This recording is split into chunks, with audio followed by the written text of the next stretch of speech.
যদি কখনো সময় হয় তাহলে গভীর রাতে কবরস্থানে যাবেন। কবরস্থানে যাওয়ার পরে দেখবেন নীরব, স্তব্ধ, কোনো আওয়াজ নেই, সবকিছু নীরব হয়ে আছে, স্তব্ধ হয়ে আছে। অথচ এই মাটির নিচে হাজার হাজার মানুষ ঘুমিয়ে আছে। এই মাটির নিচে হাজার হাজার মানুষকে শুইয়ে দেওয়া হয়েছিল, কিন্তু আজকে কোনো সাড়া নেই, শব্দ নেই।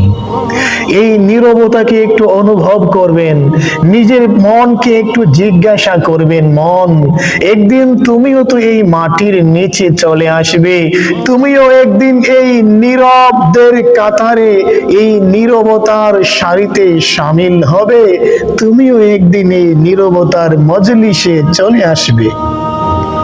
তোমার দিনগুলো ঘনিয়ে আসতেছে। একটু নিজেকে প্রশ্ন করবেন, জিজ্ঞাসা করবেন, এই মাটির নিচে একদিন তোমাকেও শুইতে হবে, ঘুমাতে হবে। এই নীরব স্তব্ধ হয়ে তুমিও একদিন এখানে পড়ে থাকবে, লাশ হয়ে, লাশ হয়ে, তোমার কোনো সারা শব্দ থাকবে না।